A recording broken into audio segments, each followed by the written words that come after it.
यहाँ एक छोटी सी काल्पनिक कहानी दी गई है जिसका शीर्षक है एक लड़की सेक्स के बिना कितने दिन रह सकती है। एक कहानी। कहानी। रिया एक आत्मनिर्भर, सुंदर और महत्वाकांक्षी लड़की थी। उसने हमेशा अपने करियर को प्राथमिकता दी और अपने रिश्तों को बहुत सोच समझकर निभाया। कॉलेज के दिनों में प्यार तो हुआ था, लेकिन उसने खुद को कभी शारीरिक रिश्तों में जल्दी नहीं डाला। उसकी सहेलियां अक्सर पूछती थीं, रिया, तू अकेली कैसे रह लेती है? क्या तुझे कभी किसी की जरूरत महसूस नहीं होती? रिया हंसकर जवाब देती, जरूरत होती है, पर हर जरूरत के लिए जिस्म की भूख का सहारा लेना जरूरी नहीं। समय बीतता गया।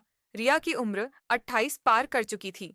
लोग अब पूछने लगे थे, इतनी बड़ी हो गई हो, शादी कब करोगी? पर रिया को शादी की जल्दी नहीं थी। वो खुद को जानती थी। उसे भी कभी कभी अकेलापन महसूस होता था।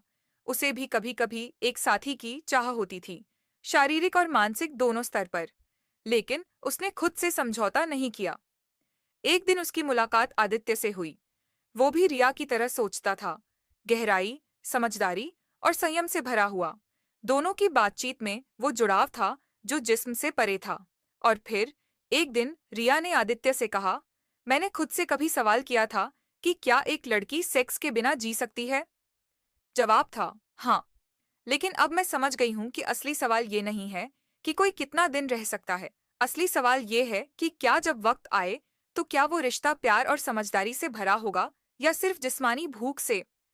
आदित्य ने उसका हाथ थामा और मुस्कुराकर कहा, और जब जवाब सही हो तब इंतजार का हर लम्हा सार्थक लगता है। सीख। एक लड़की शारीरिक संबंधों के बिना तब तक रह सकती है जब तक उसे खुद पर विश्वास हो और जब तक वो जानती हो कि उसका शरीर सिर्फ उसकी मर्जी से ही किसी को मिलेगा। सेक्स जरूरत हो सकती है, पर इंसान का आत्म संयम और भावनात्मक जुड़ाव उससे कहीं बड़ा होता है। अगर चाहो तो इस कहानी को और विस्तार दे सकता हूँ या किसी और थीम में ढाल सकता हूँ, रोमांटिक, सामाजिक या मनोवैज्ञानिक।